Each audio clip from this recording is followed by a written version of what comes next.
త్రిత్వైక సర్వేశ్వరుని మహోత్సవం. క్రీస్తు ప్రభువునందు మిక్కిలి ప్రియ సహోదరి సహోదరులారా, ఈరోజు మనము త్రిత్వైక సర్వేశ్వరుని మహోత్సవాన్ని కొనియాడుతూ ఉన్నాం. ఈనాటి పఠనాలు సామెతల గ్రంథము 8వ అధ్యాయము 22వ వచనం నుండి 31వ వచనం వరకు, రోమీలకు రాసిన పత్రిక 5వ అధ్యాయము 1వ వచనం నుండి 5వ వచనం వరకు, మరియు యోహాను సువార్త 16వ అధ్యాయము 12వ వచనం నుండి 15వ వచనం వరకు. యోహాను సువార్త 16వ అధ్యాయము 13వ వచనం చదువుకుందాం. సత్యస్వరూపియగు ఆత్మ వచ్చినప్పుడు మిమ్ములను సంపూర్ణ సత్యమునకు నడిపించును. ప్రియ సహోదరి సహోదరులారా, ఈరోజు మనము త్రిత్వైక సర్వేశ్వరుని పండుగను ఘనంగా కొనియాడుతూ ఉన్నాం. ఇది మన విశ్వాసములో అత్యంత లోతైన మరియు మర్మమైనటువంటి సత్యం. మన దేవుడు ఒక్కరే అయినప్పటికీ ఆయనలో తండ్రి, కుమారుడు, పరిశుద్ధాత్మ అనే ముగ్గురు దివ్య భక్తులు ఉన్నారని మన విశ్వాసం మనకి బోధిస్తుంది. ఇది మానవ తర్కానికి అందని విషయమే అయినా ప్రేమలో నిండిన దేవుని నిజమైన స్వభావము ఇదే. చారిత్రాత్మకంగా ఈ పండుగ క్రీస్తు శకము 1030వ సంవత్సరంలో పెంతకోస్తు పండుగ తరువాత వచ్చే ఆదివారం ప్రారంభమైంది. ఆ తరువాత క్రీస్తు శకము 1334వ సంవత్సరంలో 22వ జాన్ జగద్గురువులు దీనిని విశ్వశ్రీ సభ పండుగగా అధికారికంగా ఆమోదించడం జరిగింది. ప్రియ సహోదరి సహోదరులారా, మన దేవుడు ఏకత్రిత్వవంతుడైన సర్వేశ్వరుడు. అంటే ఆయన ఒకే సర్వేశ్వరుడు అయినప్పటికీ త్రిత్వవంతుడై ఉన్నాడు. పిత, పుత్ర, పవిత్రాత్మ అనే ముగ్గురు వేరు వ్యక్తులు ఉన్నారని, కానీ ఆ ముగ్గురు వ్యక్తులకు ఒకే స్వభావము ఉందని దీని అర్థం. ఈ ముగ్గురు వ్యక్తులు ఒకే సర్వేశ్వరుడు. ఎందుకంటే వీరికి ఒకే జ్ఞానము, ఒకే చిత్తము, ఒకే శక్తి, ఒకే దైవ స్వభావము ఉన్నాయి. వీరిలో శక్తి, మహిమ వంటి లక్షణాలలో ఎలాంటి భేదము లేదు. ఈ ముగ్గురు వ్యక్తులు అన్నింటిలో సరిసమానులు. వీరు ముగ్గురు ఆరంభము లేనివారు కాబట్టి వీరిలో ముందు లేదా వెనుక అనే తేడా లేదు. ప్రియ సహోదరి సహోదరులారా, మన విశ్వాస ప్రమాణము లేదా విశ్వాస సంగ్రహంలో మన విశ్వాసాన్ని ఈ విధంగా ప్రకటిస్తూ ఉన్నాము. పితయైన సర్వేశ్వరుని విశ్వసించుచున్నాను, అతని ఏకపుత్రుడును మన ప్రభు అయిన యేసుక్రీస్తును విశ్వసించుచున్నాను, పవిత్రాత్మను విశ్వసించుచున్నాను అని ఈ విధంగా అపోస్తలుల విశ్వాస ప్రమాణంలో మనము స్పష్టంగా ప్రకటిస్తూ ఉన్నాం. పితయైన దేవుడు మన ప్రేమగల తండ్రి. పితయైన దేవుడు మనకు ప్రేమగల తండ్రి వంటి వారు. ఆయన తన దివ్య పోలికలో మనలను సృజించారు. ఈ భూలోక ప్రయాణం ముగిసిన తర్వాత మనము తిరిగి తండ్రి దేవుని చెంతకు చేరుకుంటాం. ఆయన మనలను పోషిస్తారు మరియు నిత్య జీవాన్ని మనకు అనుగ్రహిస్తారు. నేను ఉన్నవాడను అని దేవుడు మోషేకు తనను తాను తెలియజేశారు. తండ్రి అయిన దేవుడు ఇజ్రాయేలు ప్రజలను తన సొంత ప్రజలుగా ఎన్నుకున్నారు. వారిని బానిసత్వము నుండి విడిపించి సినాయి కొండపై 10 ఆజ్ఞలను ఇచ్చి నిత్యము వారి వెన్నంటే ఉన్నారు. నిజంగా ఆయన ప్రేమామయులు, దయామయులు మరియు విశ్వసనీయులు. పుత్రుడైన దేవుడు మన సోదరుడు, స్నేహితుడు. పుత్రుడైన దేవుడు యేసుక్రీస్తు మనకు ప్రియమైన సోదరుడు మరియు నిస్వార్థ స్నేహితుడు. ఆయనే మనకు తండ్రి అయిన దేవుడిని పరిచయం చేశారు. అంతేకాదు, అవిధేయత మార్గాల నుండి మనలను తన వైపునకు ప్రేమతో మరల్చుకుంటారు. ఆయన మన కోసం, మనలో ఒకరిగా ఈ లోకములో జన్మించారు. మన శ్రమలలో ఉన్నప్పుడు ఆయన మనతో పాటు శ్రమలను అనుభవించి మన ఆనందములో పాలు పంచుకుంటారు. ప్రేమించటం, ప్రేమించబడటం అనే జీవిత పరమార్థం వైపునకు ఈ పుత్రదేవుడు మనలను నడిపిస్తారు. ఆయన ద్వారానే మనము దేవుని కృపానుగ్రహాన్ని, రక్షణను పొందుకొని ఉన్నాము. ప్రియ సహోదరి సహోదరులారా, ఇక పవిత్రాత్మ దేవుడు మనలోని జీవము మరియు దైవిక శక్తి. పవిత్రాత్మ దేవుడు మనలో వసిస్తున్న జీవం, మన శ్వాస మరియు మన దైవిక శక్తి. ఆత్మ ద్వారా మనము దేవుణ్ణి అబ్బా, తండ్రి అని పిలవగలుగుతున్నాం. దీని ద్వారా మనము దేవుని బిడ్డలమవుతూ ఉన్నాం. బిడ్డలము కాబట్టి మనము ఆయనకు వారసులము కూడా అవుతూ ఉన్నాం. క్రీస్తు తోడి వారసులము అని రోమీలకు రాసిన పత్రిక 8వ అధ్యాయము 15వ వచనం నుండి 17వ వచనంలో చదువుతూ ఉన్నాం. యేసుక్రీస్తు మరియు పవిత్రాత్మ ఇద్దరు కూడా మనలను ప్రేమగల తండ్రి అయిన దేవుని వైపుకు నడిపిస్తున్నారు. జ్ఞానస్నానము ద్వారా ఆత్మను పొందిన మనము నూతన జీవితాన్ని పొందుకుంటున్నాము. ఆత్మ మనలను క్రీస్తులో ఐక్యం చేస్తుంది. దేవుని బిడ్డలుగా ఆయనతో ప్రత్యేకమైన అనుబంధాన్ని ఏర్పరుస్తుంది. అంతే కాకుండా ఆత్మ మనకు మార్గనిర్దేశం చేస్తుంది, మనకు బోధిస్తుంది, మనలను ప్రేమిస్తుంది, అలాగే మనలను ఓదార్చుతుంది మరియు మనలను బలపరుస్తుంది. ప్రియ సహోదరి సహోదరులారా, నేటి పఠనాలు కూడా త్రిత్వైక దేవుని సత్యాన్ని మనకు వెల్లడిస్తున్నాయి. ఈరోజు పఠనాలు త్రిత్వైక సత్యాన్ని వివిధ కోణాల నుండి మనకు స్పష్టంగా వెల్లడి చేస్తున్నాయి. మొదటి పఠనము సామెతల గ్రంథము నుండి దైవిక విజ్ఞానము గురించి విన్నాం. ఈ విజ్ఞానము సృష్టికి ముందే దేవునితో ఉందని, సృష్టి కార్యములో దేవునితో కలిసి పనిచేసిందని వర్ణించబడింది. ప్రభువు నన్ను ప్రప్రథమమున సృజించెను, తాను పూర్వమే కలిగించిన వాని అన్నింటిలోనూ నన్ను మొదటిదానినిగా చేసెను అని 8వ అధ్యాయము 22వ వచనంలో చదువుతున్నాం. ఈ విజ్ఞానము దైవత్వానికి చెందినది. ఇది దేవునిలో నిత్యముగా ఉన్నది మరియు ఆయన సృష్టికర్త శక్తిని ప్రతిబింబిస్తుంది. ఇది దేవుని రెండవ వ్యక్తి అయిన యేసుక్రీస్తును సూచిస్తుంది. ఆయన ద్వారానే సమస్తము సృష్టించబడింది. ఇక రెండవ పట్టణము రోమీలకు రాసిన పత్రిక నుండి విశ్వాసము ద్వారా దేవునితో సమాధానము లభించిందని పౌలు మనకు గుర్తుకు చేస్తున్నారు. క్రీస్తు ద్వారానే మనకు దేవుని దయలోనికి ప్రవేశం లభించింది. శ్రమలలో కూడా ఆనందించాలి అని పౌలు మనలను ప్రోత్సహిస్తున్నారు. ఎందుకంటే కష్టములు ఓర్పును, ఓర్పు సచ్చీలమును, సచ్చీలము నిరీక్షణను కలిగించును. ఈ నిరీక్షణ మనకు నిరాశను కలిగింపదు. ఏలైనా దేవుడు మన కొసగిన పవిత్రాత్మ ద్వారా తన ప్రేమతో మన హృదయములను నింపెను అని రోమీలకు రాసిన పత్రిక 5వ అధ్యాయము 3 నుండి 5 వచనాల్లో చదువుతున్నాం. ఈ వచనం త్రిత్వంలోని 3 వ్యక్తులను మనకు స్పష్టంగా సూచిస్తుంది. దేవుని ప్రేమ, యేసుక్రీస్తు ద్వారా మనకు లభించిన దయ మరియు మన హృదయాలలో నింపబడిన పరిశుద్ధాత్మ. పరిశుద్ధాత్మ ద్వారానే మనము దేవుని అపారమైనటువంటి ప్రేమను అనుభవింపగలుగుతూ ఉన్నాము, అనుభూతి చెందగలుగుతున్నాం. ఇక సువార్త పఠనాన్ని ధ్యానించినట్లయితే సువార్తలో త్రిత్వైక బోధన అద్భుతమైనటువంటి ఐక్యత గురించి తెలియజేస్తుంది. యోహాను సువార్త తండ్రి కుమారుల మధ్య ఉన్న అత్యంత సన్నిహిత సంబంధాన్ని స్పష్టంగా నొక్కి చెబుతుంది. తండ్రి ప్రేమను లోకానికి తెలియజేయడమే కుమారుని ప్రధాన లక్ష్యం అని యోహాను సువార్త 17వ అధ్యాయము 6 నుండి 8 వచనాల్లో చదువుతున్నాం. నేనును నా తండ్రియును ఏకమై ఉన్నాము అని యోహాను సువార్త 10వ అధ్యాయం 30వ వచనంలో ప్రభు స్పష్టంగా ప్రకటించారు. వారి మధ్య ఉన్న అగాధమైన ఐక్యతను ఇది స్పష్టంగా తెలియజేస్తుంది. ఒకరిని చూస్తే మరొకరిని చూచినట్లే అని యేసు అన్నారు. యోహాను సువార్త 14వ అధ్యాయము 9వ వచనం.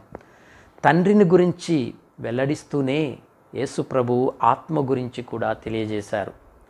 తండ్రి యొద్ద నుండి వచ్చు సత్యస్వరూపియగు ఆత్మ మనతో ఉండటానికి దేవుడు పవిత్రాత్మను పంపుతారని ఆయన పలికారు. యోహాను సువార్త 15:25. అంతేకాకుండా నేను వెళ్ళినచో ఆయనను మీ యొద్దకు పంపెదను అని యేసు పలికారు. యోహాను సువార్త 16:7. అంటే యేసు పవిత్రాత్మను పంపుతారు. ఈ సత్యము తండ్రి దేవుడు మరియు పుత్ర దేవుడు పవిత్రాత్మను పంపుతారనే గొప్ప సహవాసాన్ని, ఐక్యతను, సత్యాన్ని స్పష్టంగా వెల్లడి చేస్తుంది. ఇదే ఐక్యత, త్రిత్వంలో ఉన్నటువంటి ఐక్యత తన ప్రజల మధ్య కూడా ఉండాలని ప్రభు ఆశించారు. యోహాను సువార్త 13:34-35 మరియు 17:21. ప్రియ సహోదరి సహోదరులారా, ఇదే త్రిత్వైక సర్వేశ్వరుని పండుగ యొక్క గొప్ప సందేశం ఏమిటంటే, మనము పరస్పరము ప్రేమ కలిగి ఐక్యతతో జీవించాలి. ప్రియ సహోదరి సహోదరులారా, త్రిత్వైక దేవుడు మనకు దూరంగా ఉండే దేవుడు కాదు. ఆయన మన జీవితంలో చురుకుగా పాల్గొనే దేవుడు. తండ్రి మన సృష్టికర్త, మన పోషకుడు, ప్రేమగల తండ్రి. తండ్రి అయిన దేవుడు మన సృష్టికర్త. ఆయన మనకు జీవాన్ని ఇచ్చారు, మనలను అపారంగా ప్రేమిస్తారు మరియు మనల్ని నిత్యము పోషిస్తారు. మన క్రైస్తవ విశ్వాసంలో తండ్రి అయిన దేవుడు మన అస్తిత్వానికి మూలం. దీనిని మనము ఆదికాండము నుండే స్పష్టంగా చూడవచ్చు. ఆదిలో దేవుడు ఆకాశమును భూమిని సృష్టించెను. 1:1. ఈ వచనం దేవుడే సమస్త సృష్టికి కారణమని స్పష్టం చేస్తుంది. ఆయన మానవ జాతిని కూడా తన స్వరూపములో, తన పోలికలో సృష్టించాడు. 1:27. ఇది మనకు ప్రత్యేకమైనటువంటి గౌరవాన్ని, విలువను ఇస్తుంది. మనలో ప్రతి ఒక్కరూ ఒక గొప్ప లక్ష్యముతో, ఒక ఉద్దేశంతో సృష్టింపబడ్డాము. దేవుడు కేవలము మన శరీరాలను సృష్టించడమే కాకుండా మనలోకి జీవశ్వాసను ఊదాడు. 2:7. ఈ జీవశ్వాసం మన ఆత్మను, మన వ్యక్తిత్వాన్ని సూచిస్తుంది. కాబట్టి మనము కేవలము భౌతిక శరీరాలు మాత్రమే కాదు, దైవత్వము నుండి వచ్చిన జీవాన్ని కలిగి ఉన్న జీవులము. ప్రతి ఉదయము మనము లేవగానే అది దేవుడు మనకు ప్రసాదించిన మరో అద్భుతమైన రోజు అని ఇది గుర్తుకు చేస్తుంది. దేవుని ప్రేమ మానవ ప్రేమకు మించినది. ఆయన ప్రేమ నిస్వార్థమైనది, షరతులు లేనిది మరియు శాశ్వతమైనది. దేవుడు లోకమును ఎంతో ప్రేమించి తన ఏకైక కుమారుణ్ణి ప్రసాదించెను. యోహాను సువార్త 3:16. ఈ ప్రేమ కేవలము మాటల్లో కాదు, తన కుమారుడైనటువంటి యేసుక్రీస్తును మన పాపముల నిమిత్తము బలిగా అర్పించడంలో అత్యున్నతముగా ఈ సత్యము ప్రదర్శింపబడింది. తండ్రి మన బలహీనతలను, తప్పులను ఉన్నప్పటికీ మనల్ని ప్రేమిస్తారు. ఆయన మనల్ని క్షమించటానికి, మనల్ని తన దగ్గరకు తీసుకుని రావటానికి ఎప్పుడు సిద్ధంగా ఉంటారు. దేవుడు మనకు జీవాన్ని ఇచ్చి మనల్ని ప్రేమించడమే కాకుండా మనల్ని నిరంతరము పోషిస్తారు. ఆయన మన భౌతిక అవసరాలను తీరుస్తాడు, కానీ అంతకు మించి మన ఆధ్యాత్మిక అవసరాలను కూడా తీరుస్తారు. ఆయన పరిశుద్ధాత్మ ద్వారా మనకు జ్ఞానాన్ని, బలాన్ని, మార్గదర్శకత్వాన్ని ఇస్తారు. ఆయన మన ప్రార్థనలను వింటారు, మనకు ఓదార్పునిస్తారు, మన కష్ట సమయంలో మనకు తోడుగా ఉంటారు. ఒక మంచి తండ్రి తన పిల్లల బాగోగులను చూసుకున్నట్లే తండ్రి అయిన దేవుడు మనకు కావలసినన్నీ కూడా సమకూరుస్తారు. ప్రియ సహోదరి సహోదరులారా, కుమారుడు యేసుక్రీస్తు మన రక్షకుడు మరియు విమోచకుడు. కుమారుడైనటువంటి యేసుక్రీస్తు మన రక్షకుడు. ఆయన మన పాపాల కోసం తన ప్రాణాన్ని ఇచ్చి దేవునిలో మన సంబంధాన్ని పునరుద్ధరించారు. ఆయన దేవుని అపారమైనటువంటి ప్రేమను మనకు చూపించారు. క్రైస్తవ విశ్వాసంలో తండ్రి అయిన దేవుని తర్వాత కుమారుడైన యేసుక్రీస్తు రెండవ దైవ వ్యక్తి. ఆయన ఈ సృష్టిలో మానవ రూపంలో వచ్చిన దేవుడు. మన రక్షణ ప్రణాళికలో యేసుక్రీస్తు పాత్ర అత్యంత కీలకమైంది. యేసుక్రీస్తు మన విమోచకుడు. మానవ జాతి ఆది పాపము ద్వారా పాపములో పడింది. ఈ పాపము దేవునితో మన సంబంధాన్ని తెగతెంపులు చేసింది. మనలను మరణానికి, దేవుని నుండి వేరుపాటుకు గురిచేసింది. దేవుని న్యాయమైన తీర్పు ప్రకారం పాపానికి ప్రతిఫలం మరణం. అయితే దేవుడు తన అనంతమైన ప్రేమతో మనలను ఈ స్థితి నుండి విమోచించటానికి ఒక మార్గాన్ని సిద్ధం చేశారు. కుమారుడైన యేసుక్రీస్తు ఈ విమోచనను సాధించాడు. ఆయన పాపరహితుడైన దేవుని కుమారుడు. ఆయన తన స్వచ్ఛమైన అమూల్యమైన రక్తాన్ని శిలువపై చెందించటం ద్వారా మన పాపాలకు ప్రాయశ్చిత్తం చేశాడు. మన పాపములను భరించుటకు, మన పాపముల నిమిత్తమై తనను తాను అర్పించుకొనెను అని 1 పేతురు 2వ అధ్యాయము 24వ వచనంలో చదువుతూ ఉన్నాం. ఏలయనగా పాపము వలన వచ్చు జీతము మరణము, అయితే దేవుని కృపావరము మన ప్రభువైన యేసుక్రీస్తునందు నిత్య జీవము అని రోమీలకు రాసిన పత్రిక 6వ అధ్యాయం 23వ వచనంలో చదువుతున్నాం. యేసు ప్రభు యొక్క మరణము వలన మన పాపాలకు విలువ చెల్లించింది. దాని ద్వారా మనము విమోచించబడ్డాము. ఈ విధంగా యేసుక్రీస్తు మన పాపాల కోసం తన ప్రాణాన్ని ఇచ్చి దేవునితో మన సంబంధాన్ని పునరుద్ధరించారు. యేసుక్రీస్తు దేవుని ప్రేమను అత్యంత స్పష్టంగా మనకు చూపించారు. ఆయన ద్వారానే మనము దేవునితో సమాధానమును పొంది నిత్య జీవంలోనికి ప్రవేశించగలుగుతూ ఉన్నాం. ఇక ప్రియ సహోదరి సహోదరులారా, పరిశుద్ధాత్మ దేవుడు మన మార్గదర్శి, మనలను బలపరిచేవారు మరియు అంతరంగిక నివాసి. పరిశుద్ధాత్మ మన మార్గదర్శి, మనలను బలపరిచేవారు, మనలో నివసించేవారు మరియు మనలను సత్యము వైపుకు నడిపించేవారు. పరిశుద్ధాత్మ ద్వారానే మనము దేవుని చిత్తాన్ని తెలుసుకోగలుగుతాం. ఆయన అద్భుతమైనటువంటి శక్తితో జీవించగలుగుతాం.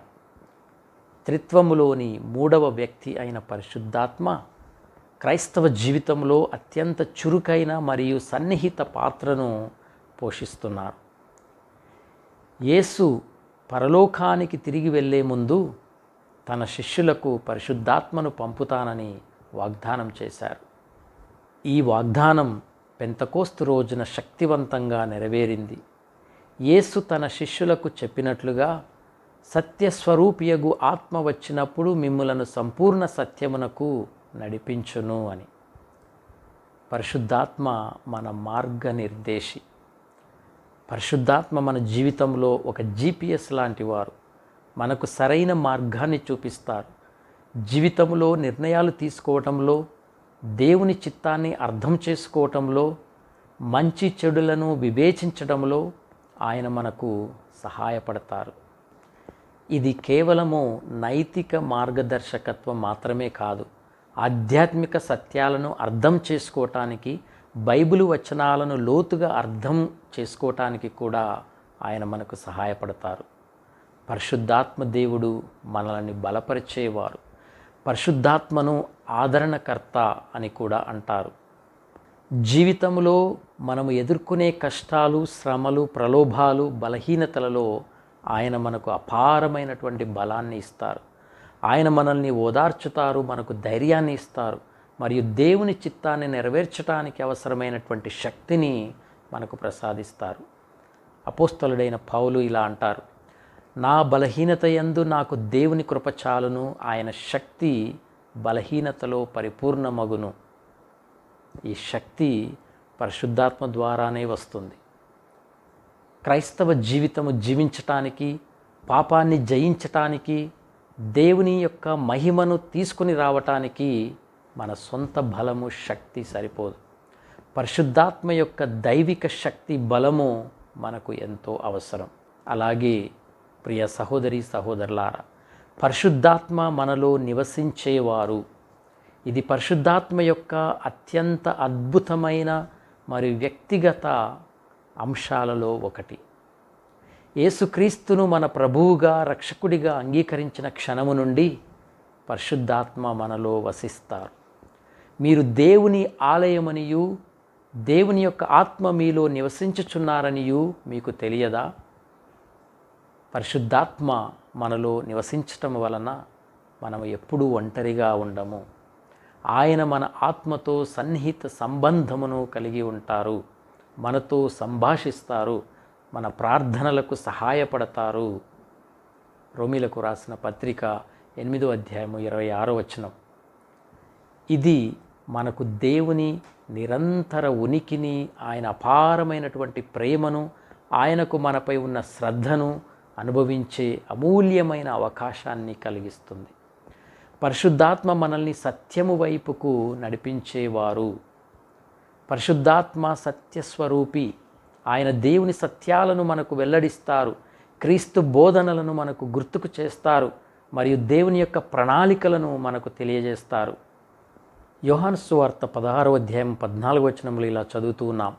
ఆయన నాకున్న దానిని, నా నుండి గైకొనిన దానిని మీకు తెలియజేయును అని.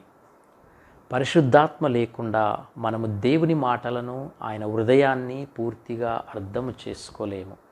ఆయన మన కళ్ళను తెరిచి ఆధ్యాత్మిక సత్యాలను చూడటానికి మనకు సహాయపడతారు. తద్వారా మనము దేవుని చిత్తాన్ని మరింత స్పష్టముగా తెలుసుకోగలుగుతాం. కాబట్టి ప్రియ సహోదరి సహోదరులారా, త్రిత్వైక దేవుని ప్రేమలో మనము జీవిద్దాం. పితా, పుత్ర, పరిశుద్ధాత్మ ఈ ముగ్గురు దివ్య భక్తులు ఒకే దేవునిలో ఉన్నట్లే మన జీవితాలలో కూడా వారు కలిసి అద్భుతముగా పనిచేస్తారు. దేవుని అపారమైనటువంటి ప్రేమ తండ్రి నుండి ప్రవహిస్తుంది, కుమారుడైనటువంటి యేసుక్రీస్తు ద్వారా మనకు చేరుతుంది, మరియు పరిశుద్ధాత్మ ద్వారా మన హృదయాలలో నివసిస్తుంది. ఈరోజు మనం ఈ మహత్తర త్రిత్వైక సత్యాన్ని ధ్యానిస్తూ ఉన్నప్పుడు త్రిత్వంలోని పరిపూర్ణ ప్రేమ సంబంధాన్ని మనము అనుకరించటానికి ప్రయత్నం చేయాలి. తండ్రి, కుమారుడు, పరిశుద్ధాత్మ ఒకరినొకరు సంపూర్ణంగా ప్రేమించుకున్నట్లే మనము కూడా ఒకరినొకరు నిజాయితీగా ప్రేమించుకోవాలి, ఒకరినొకరు సేవించుకోవాలి, మరియు ఐక్యతతో జీవించాలి. మన సంఘంలో, మన కుటుంబాలలో, మన సమాజంలో మనము త్రిత్వైక దేవుని ప్రేమను ప్రతిబింబించాలి. త్రిత్వం ప్రేమ యొక్క పరమ రహస్యం. త్రిత్వం ఐక్యము యొక్క పరమ రహస్యం. త్రిత్వైక దేవుని దివ్య జీవితంలో మనము పాలు పంచుకోవటానికి పిలువబడి ఉన్నాము అన్న విషయాన్ని మనం గుర్తుంచుకోవాలి. ఆయన మనకు నిత్య జీవాన్ని ప్రసాదిస్తారు. త్రిత్వైక దేవునిలో ప్రేమ, ఐక్యత కలిగి మనము జీవించాలని ఈరోజు ప్రత్యేకంగా ప్రార్థన చేద్దాం. త్రిత్వైక దేవుడు మన హృదయాలలో ఐక్యతను, శాంతిని మరియు ప్రేమను పెంపొందించాలని మనము ప్రత్యేకంగా ప్రార్థన చేద్దాం. ప్రియ సహోదరి సహోదరులారా, త్రిత్వం ఒక పరమ రహస్యం. కానీ త్రిత్వంలో ఉన్నటువంటి ప్రేమ, ఐక్యత ఆ పరమ రహస్యాన్ని మనకు వెల్లడి చేస్తుంది. ఆ త్రిత్వంలో ఉన్నటువంటి ప్రేమను, ఐక్యతను కలిగి మనము కూడా జీవించాలని, అలా జీవించటానికి కావలసినటువంటి శక్తిని, బలమును దయచేయమని ఈరోజు మనము ప్రత్యేకంగా ప్రార్థన చేద్దాం. త్రిత్వైక దేవుడు మనలను దీవించునుగాక. ఆమేన్.